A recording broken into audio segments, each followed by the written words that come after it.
Obviously, you're an in-state kid from Orangeburg, South Carolina. Yeah. And we were talking a little bit off here, obviously, again. You came to South Carolina at a really interesting time because the Gamecocks were just coming off their first ever bowl win in school history. We all know a few years prior, obviously.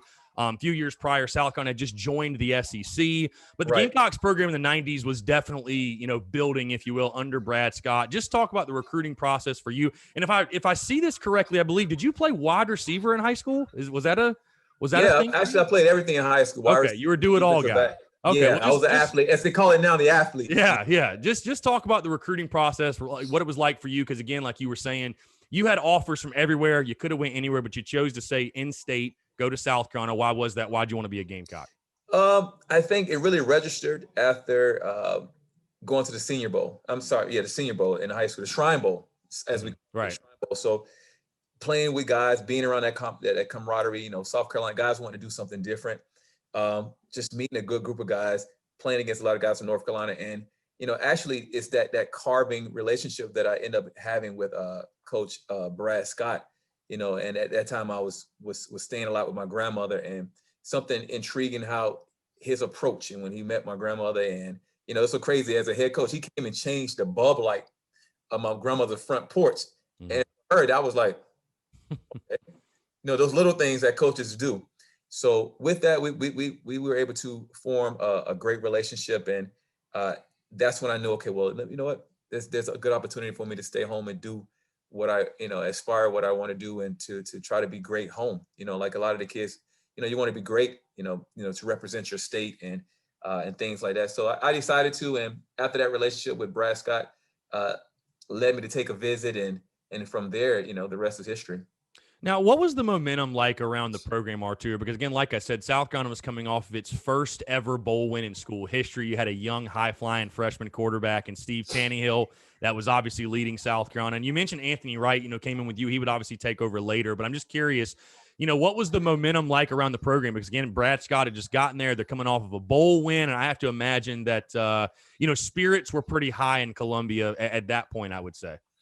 Definitely. So you had the fun and gun, the full wide receiver. People call it the West Coast, or just the fun and gun, or you had that offense that Florida State ran and won a championship with. That you had Charlie Ward, you had those guys that you read about, and you had the opportunity to be with Doc Eason, who was a wide receiver coach, Brad Scott, who was one of the offensive coordinator there. Everything they said at that time was gold.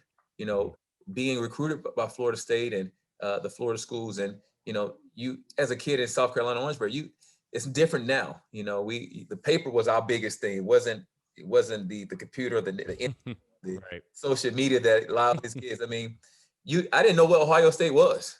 I didn't know. I mean, at that time, University of Miami was on probation, I think.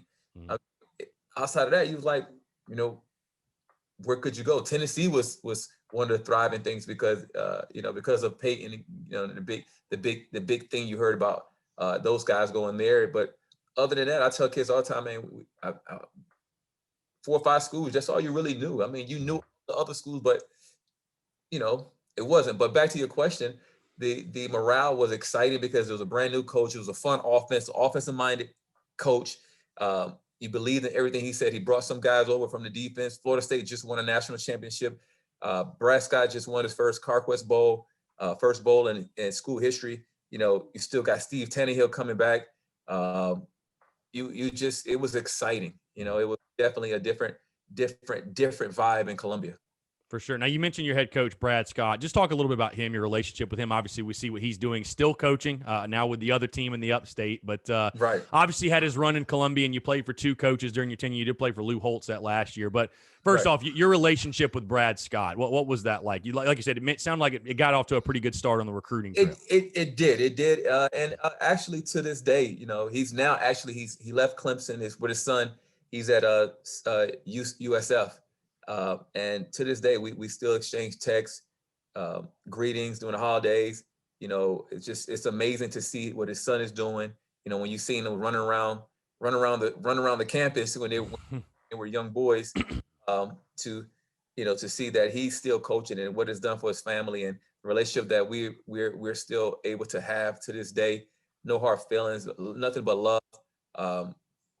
and he's just a great guy, man. Overall, he just understands football, understands the grooming and the maturing of a young man.